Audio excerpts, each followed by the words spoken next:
রাম নারায়ণ ভোলা ধারা যদোহরা চরণ রমা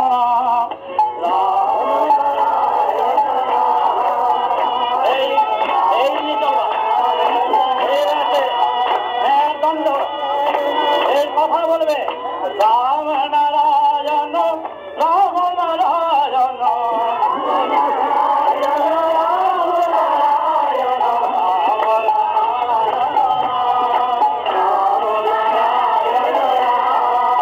রাম নারায়ণ রাম ঠাকুর শ্রী শ্রী বালক ব্রহ্মচারী মহারাজের শ্রীচরণে অনন্ত কোটি প্রণাম জানিয়ে শুরু করছি আজকের বেদ চর্চা।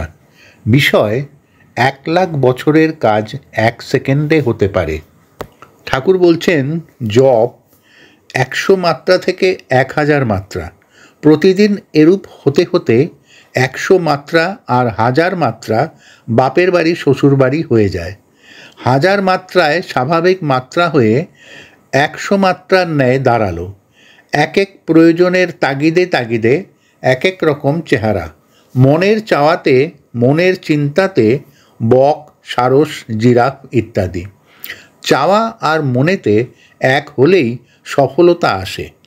স্বপ্নে মহাপুরুষ, উপর দিয়ে যাই, জল দিয়ে যাই, তবে জাগরণে কেন পারি না?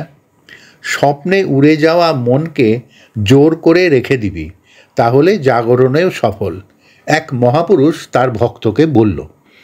ভক্ত সমর্থ হলো, কিন্তু স্ত্রী ভয় পেয়ে যাওয়াতে সে নেবে গেল। স্বপ্ন বুঝিয়ে দেয় আমাদের চিন্তার প্রখরতা ও কার্যকলাপ দ্বারা বাস্তবে যে তা সম্ভব হতে পারে। স্বপ্নের বিষয় যে ঘটবেই তার কোনো নিশ্চয়তা নেই।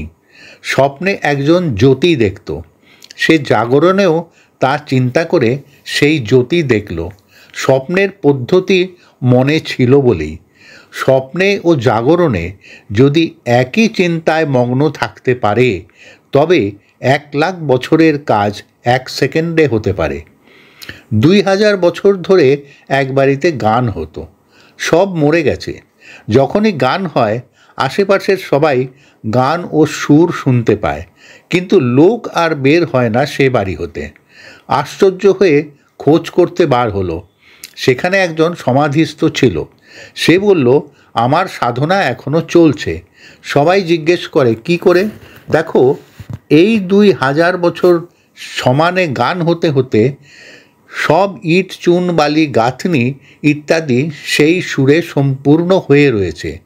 একটা পিনের খোঁচায় এক থালায় কত বের হয়, তবে একটা বাড়িতে কেন হবে না? তোমরা এইরূপ সঙ্গত করতে করতে থালা হলে মন রূপ পিন বসালেই সব সুর আপনিই বেজে উঠবে। আমার উপদেশের সুরের সাথে তোমার সুর এক হয়ে যাবে। সঙ্গত মানে যোগ, তোমার সাথে এক বস্তু করে নিয়ে যায়। চিন্তায় কিভাবে হয়? দ্বিদলের এক এক স্তরে চিন্তা করলে এক এক জাতীয় জিনিস পাওয়া যায়। তপ্ত লৌহ গলে জলের মতন হয়। চিন্তা করলে সূক্ষ্মের গুণগুলি আয়ত্তে আসে। যে জিনিস দেওয়াল ভেদ করে চলে যেতে পারে। চিন্তায় কোথাও যেতে চন্দ্রে সূর্যে 1 সেকেন্ডও লাগে না। দেহের ন্যায় মন যার ভিতর দিয়ে দৌড়ায়, যাওয়ার যে পথ বা পাত্র, সেই যে বস্তু, তার গতি বলার সাথে সাথেই যাওয়া। এত যে দ্রুত গতি, সেই বস্তু কত সূক্ষ্ম বুঝতেই পারছো। আলোর গতি এত বেশি হলেও মনের গতির নিকট কিছু নয়। কাজেই মনের এত স্পিড হলে তোমার দেহেও সেইরূপ সূক্ষ্ম বস্তু আছে। যখনই ওই মন চিন্তা করছে সর্বশক্তিমান, সর্বব্যাপ্তমান, বহাল হয়ে গেলে মনের যে ঘোড়া, অর্থাৎ দেহের সেই সূক্ষ্ম বস্তু আস্তে আস্তে চেষ্টা করে করে, স্পর্শ করে করে আনুষাঙ্গিক সবাইকে ওর মতন করে নিতে চায়। ইটের চেয়ে বুলেটের ব্যথা বেশি। বারুদ হচ্ছে মন, আর টিপ খান হচ্ছে দ্বিদলে বসানো। সে চাচ্ছে ওই সূক্ষ্মের ভিতর মন দিতে হবে, স্থূলও তখন সূক্ষ্ম হয়ে যাবে।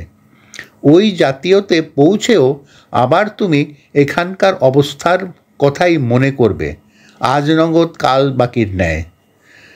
আবার সেখানে গিয়েও ওই দ্বিদল, ওই মন, আবার উঠলে আবার আরম্ভ, এইভাবেই চলছে। তা সত্ত্বেও তোমার হচ্ছে না। অসীমের খেলা কি না? কেন হয় না তবুও?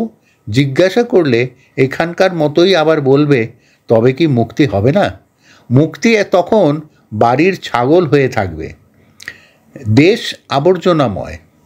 ওস্তাদ আবার আবর্জনা দিয়েই গ্যাস লাইট বানায়। রূপ নিয়েই এখন গণ্ডগোল। চিন্তাধারাতে অবস্থা ভেদে বিভিন্ন রূপ বের হচ্ছে।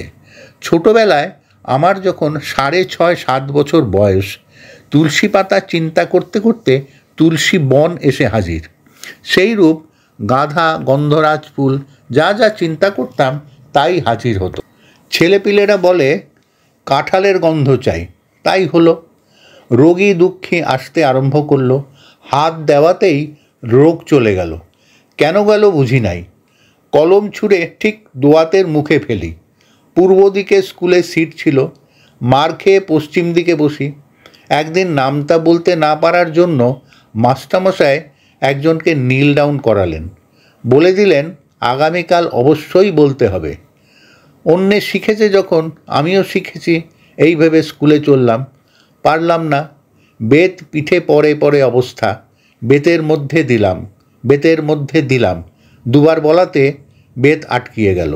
মাস্টারমশাইয়ের হাতে ছিল স্লেট, তাও আটকে গেল। চটি জুতা ছিঁড়বেন, সেও আটকে গেল। মাস্টারের অবস্থা তখন একেবারে গৌরাঙ্গ। পরে সব ঠিক করে দিলাম। এই সব দেখে লোকজন খুব আসতে আরম্ভ করলো। ক্লাস 3-তে হাই স্কুলে ভর্তি হলাম 8.5 বছর বয়সে। চিন্তার জন্য মূর্তি ঠিক করলাম গণেশ।